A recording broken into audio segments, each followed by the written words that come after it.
Avis vascular centre మన దేశంలోనే the best varicose vein hospital. ఎప్పుడు సార్ ఒక డీసెంట్ నమ్మకం కలుగుతుంది ఈయన మీద అని అనుకునే వ్యక్తిని చూసినప్పుడు ఏ ఆడపిల్లైనా పెళ్ళైనా కాకపోయినా ఆ ఆలోచన రావడం సహజం.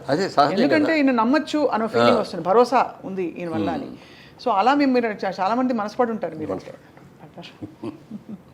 మీరు పడకపోవడం గొప్ప కాదా అని కాదు కదా సార్, కానీ మీరు ఆ నిగ్రహం పెట్టుకోవడం అనేది చాలా గొప్ప. చాలా కష్టం కూడా. ఎందుకంటే అంత కావటానికి కారణం, నేను ఇండస్ట్రీకి వచ్చినప్పటికే నాకు పెళ్ళి 2 పిల్లలు ఉన్నారు. రేపు ఏదైనా నేను చేసిన తప్పుల మూలంగా నేను దెబ్బతినిపోతే నా భార్య రేపు నన్ను చూసి ఇదిగో ఇన్ని పెళ్లి చేసుకోవటం మూలంగా నేను ఇలా అయిపోయాను అని అనకూడదు. అలాగే నా పిల్లలు వీళ్ళకి పుట్టడం మూలంగా మా కర్మ, మేము ఇక్కడ వీళ్ళ కడుపులు పుట్టాము, ఇంత చెడ్డ పేరు వచ్చిందో అని మా పిల్లలు అనకూడదు. ఎప్పుడైనా నన్ను చూసి నా భార్య అయినా, నా పిల్లలైనా, నా బంధువులైనా, నా ఆత్మీయులైనా గర్వపడే రీతిలో నేను ఉండాలి తప్ప నేను చూసుకొని అసహించుకునే రీతిలో ఉండకూడదు అనేది చాలా స్ట్రిక్ట్, అంటే చాలా స్ట్రిక్ట్. 40 ఏళ్ళ తర్వాత నన్ను ఎందుకన్నానంటే 40 ఏళ్ళు ఉన్నాను ఊరికి. సరదాగా నాగేశ్వరరావు గారు బాగా ఫ్రెండ్లీగా ఉంటారు. ఆయన అంటే నాకు చాలా ఆత్మీయం. ఐఎమ్ నిజంగా చెప్పండి, నేను నాగేశ్వరరావు గారి ఫ్యాన్ని. ఎన్నో సినిమాలు ఆయనతో కలిపి చేశాను. ఆయన ఒకరోజు అడిగారు సరదాగా, మురళి సాయంత్రం పూట నువ్వేం తీసుకుంటావు అన్నారు. నేను తీసుకోనండి అన్న. అదేమిటయా బాగా నిద్ర పడుతుందా అన్నాడు. శుభ్రంగా పడుకుంటాను, నీళ్ళు పడుకోగానే నిద్ర వచ్చేస్తాడు. కాదు 60 ఏళ్ళు దాటిన తర్వాత అప్పటికి క్యారెక్టర్ రోల్స్ వేస్తాను. హీరోలు అయిపోయి క్యారెక్టర్ రోల్స్లో ఉన్నప్పుడు అడిగాను అన్నమాట. 60 ఇయర్స్ దాటిన తర్వాత కొంచెం ఏదో ఒకటి తీసుకుంటా ఉండాలి. రోల్స్ అయిన కూడా కొంచెం వీక్ అయ్యి ఉంటాయి. వాటిని యాక్టివైజ్ చేయాలంటే ఏదైనా ఒక మంచి డ్రింక్, మామూలుగా సారా కొట్టడం, ఇయ్య కొట్టేసి తాగేసి వాగటం, కింద పడిపోవటాలు, రోడ్ల మీద పడిపోవటాలు, ఇట్లా కాదు. నన్ను ఒక మెడిసిన్ లాగా ఒక వైన్ కానీ లేకపోతే మంచి బ్రాండీ వస్తుంది ఫారెన్ నుంచి మంచి, అలాంటివి తీసుకొని 1 పెగ్గు లేకపోతే 2 పెగ్గు అంతే, అంతకుమించి తాగకూడదు అన్నాడు. అని ట్రై చేయన్నారు. అంటే ఇంత పెద్ద ఆయన చెప్పారు, అనుభవంతో చెప్పాడు. ఆయనకున్న అనుభవాలు ఎన్నో ఉన్నాయి. వైన్ దాగి చూద్దాంలే అని చెప్పారు. అందుకని వైన్ బాటిల్ ఒకటి తెప్పించుకొని ఇంట్లో కూర్చొని, ఇంటికి వచ్చినప్పుడు ఆ రోజున షూటింగ్లో అది 9 అయిపోయేది. లేకపోతే బయటకు వెళ్ళినా ఇట్లా 9 ఈజీగా అయ్యేది. ఇంటికి వచ్చేప్పుడు స్నానం చేసి అప్పుడు డ్రింక్ తీసుకోవటం మొదలుపెట్టి ఆ డ్రింక్ అయ్యి భోంచేద్దాం అనేవాడు 12 అవుతుంది. అప్పుడు దాకా మా ఆవిడ అక్కడే కూర్చుంటుంది తప్ప పడుకోదెళ్ళి. తన భోజనం, తన స్వహస్తాలతో భోజనం పెట్టడం ఎప్పుడూ లేదు. పెళ్ళైన మొదటి రోజు నుంచి ఈ రోజు వరకు కూడా తనే వడ్డిస్తుంది.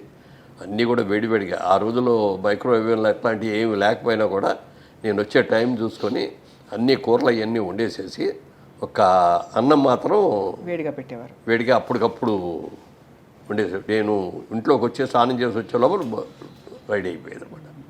అట్లా ఆ రోజు నుంచి ఈ రోజుగా వేడిగా తింటమే అలవాటు ఏదైనా సరే. Such a dedicated wife sir నిజంగా. అండ్ ఎంత నమ్మకంగా మిమ్మల్ని మీ వెంటే ఉండి మిమ్మల్ని నమ్మకంతో అంటే ఇండస్ట్రీలో ప్రోత్సహించడం అంటే సార్ వైఫ్ సపోర్ట్ లేండే మనకు అన్ని రంగాల్లో పార్ట్నర్ సపోర్ట్ ఉండాలి. నువ్వు ఎంత సంపాదించినా, ఎంత కీర్తి ప్రతిష్ట, ఇంటికి వచ్చేటప్పటికి హ్యాపీగా లేకపోతే అంతకంటే దరిద్రం ఇంకోటి ఉండదు. ఎన్నో ఈ ఫ్యామిలీస్లో చూశాను నేను ఇట్లాంటివి కూడా. అది వాళ్ళ తప్ప వీళ్ళ తప్ప అనేది పక్కన పెడితే, అనుకూలమైన భార్య రాక, అనుకూలమైన పిల్లలు లేకపోతే ఆ కుటుంబం ఎంత సంపాదించినా, ఎంత పేరు ఉన్నా కూడా వేస్ట్. అవును సార్. నా అదృష్టం, నన్ను దేవుడు పూజ చేయటం మూలంగా కానీ, తల్లిదండ్రులు నాకు ఇచ్చిన శిక్షణ మూలంగా కానీ, అలాగే నన్ను ఇంట్రడ్యూస్ చేసిన ప్రొడ్యూసర్ మూలంగా కానీ, నన్ను దారిలో పెట్టి అభివృద్ధి చేసిన దాసర గారి మూలంగా కానీ, ఎవరైనా సరే వీళ్ళందరూ కూడా నాకు ఒక క్రమశిక్షణని బాగా నేర్పారు. ఎలా ఉండాలో నేర్పారు, ఎలా ఉండకూడదో కూడా నేర్పారు. అందుకని నాగేశ్వరరావు గారు అంత ట్రైన్ చెప్పాడు, ట్రై చేద్దామని. అని ట్రై చేసే కానీ నాకు అలవాటు కుదరలేదు. అది అలవాటు. వారం 24 రోజులు ట్రై చేశాను, కుదరలేదు. మనకు కుదిరేకపోతుంది కానీ వదిలేసాను. తర్వాత ఎప్పుడు మేడం 1 నెల అయిన తర్వాత నాగేశ్వరరావు ఏంటి ఇది మనం తీసుకుంటున్నావు అయినాను. లేదండి నాకు పర్లేదండి అది అన్న. తర్వాత అన్నాం కానీ తర్వాత మెల్లమెల్లగా ఏదో పార్టీస్, ఇప్పుడు నాగేశ్వరరావు బర్త్డే అనుకో, ఆ రోజున పార్టీ ఇచ్చేవారు. అలాగే పెద్ద బర్త్డేలు ఎన్నో ఉన్నప్పుడు అక్కడికి వెళ్ళినప్పుడు ఏదో ఒక పెగ్ తీసుకోవటం అనేది అలా చేసా. కానీ అప్పుడు దాకా 47 మాత్రం అలా ముట్టుకోను.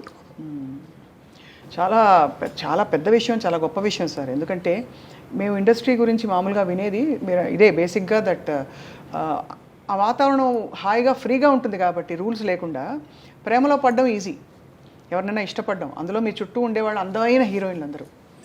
సో అది మీరు చాలా ఫోకస్ చేసి మరి ఇలా ఉండడం అన్నది చాలా పెద్ద విషయం సార్. మోస్ట్ మీతో పాటు నటించిన హీరోయిన్స్ అందరిలో మోస్ట్ గ్లామరస్ ఎవరని మీరు అనుకున్నారు సార్? గ్లామరస్ అంటే మీకు సరైన జోడి. గ్లామరస్ అంటే శ్రీదేవి అంత గ్లామర్ ఎవరికీ లేదండి. చాలా అందంగా ఉండేవారు కదా సార్? చాలా ఎక్సలెంట్గా ఉండేది. ఆ కళ్ళు, అసలు ఎక్స్ప్రెషన్, ఫేస్, మంచి పర్సనాలిటీ. నాకు ఈక్వల్గా ఉండేది హైట్. అమ్మాయి కూడా 5'7", 5'8" ఉండుంటుంది. నేను 5'8.5". అమ్మాయి కూడా దగ్గర దగ్గర 7.5, 8 ఉండుంటుంది. Personality, behaviour, wonderful behaviour. ఎప్పుడు ఒక తప్పుగా మాట్లాడటం నాకు కానీ ఏదైనా చిలిపి పనులు చేయటం కానీ అట్లాంటిది ఏమి ఉండేది కాదు. ఆ తర్వాత అంత అందగత్తి ఎవరు అంటే దీప గారు కూడా చాలా అసలు ఎంత అందంగా ఉండేది. కాకపోతే ఏంటంటే వాళ్ళ అమ్మ ఎప్పుడు పక్కన బ్యాగ్ పెట్టుకొని బ్యాగ్లో అన్ని బిస్కెట్లు, ఈ చీడిదిళ్ళు, బాదం పప్పులు ఇవన్నీ తెచ్చిపెట్టి షార్ట్ చేసి రాగానే పెట్టేస్తూ ఉండేది. అంటే ఆ అమ్మాయి బాగా ఎర్లీ ఏజ్లో వచ్చింది. ఏదైనా అంటే ఎవరిని అడిగితే 16 years 3 months బాబు అనేది. అలా ఏంటి పాపం చిన్నది కదా కష్టపడుతుంది అని చెప్పి ఓ పెట్టేది. ఆ పెట్టడం మూలంగా కానీ లేకపోతే అమ్మాయికి ఏదో ముందే ఆర్టిస్ట్ చేయాలనే ఆలోచన ఉండి కొంచెం స్టెరాయిడ్స్ ఏదో ఇచ్చి ఇది కూడా చేశారని అంటారు. ఎంతవరకు దానిమూలం కానీ అమ్మాయికి బాగా బాడీ వచ్చేసింది తర్వాత. లేకపోతే చాలా అద్భుతమైన యాక్టర్ అయ్యాడు.